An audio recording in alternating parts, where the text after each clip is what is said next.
আসসালামু আলাইকুম। এরিস্টটলের একটা উক্তি আছে, "সমস্ত জ্ঞানের সূত্রপাত হয় নিজেকে জানা থেকে।" আসলে এখানে আমরা যদি এই কথাটা একটু ভালোভাবে ভাবার চেষ্টা করি, নিজেকে জানা কি? ধরুন আমি আমাকে জানি, আমি ইমরান কি করতে পারি বা আমার ইমরানের ভিতরে কি আছে সেটা আমি জানতে পারবি। ইমরানের কথা বাদ দিলাম, যাই হোক।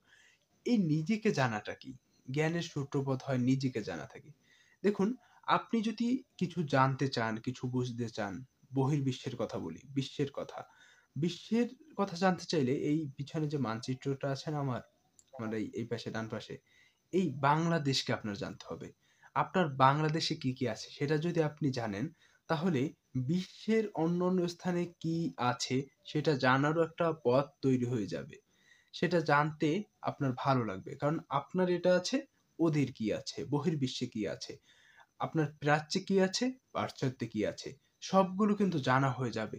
অর্থাৎ সমস্ত জ্ঞান বলেন, যা কিছু হোক না কেন, এই জ্ঞানের সূত্রপাতটা হয় আপনার নিজেকে জানা থেকে। আপনি নিজের শিকড়কে জানেন। আগে যদি গাছের শিকড়টা যত গভীরে যায়, ওই গাছটা তত বেশি মজবুত হয়। আমার এক কলেজ টিচার বলতেন এই কথাটা।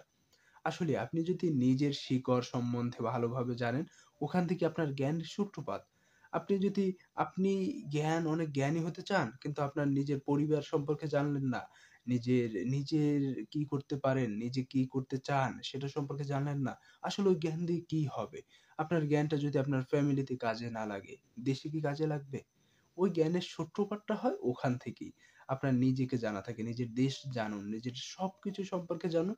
ওখান থেকে দেখবেন জ্ঞানের সূত্রপাত এবং জ্ঞানের পরে জ্ঞান আসতেছে।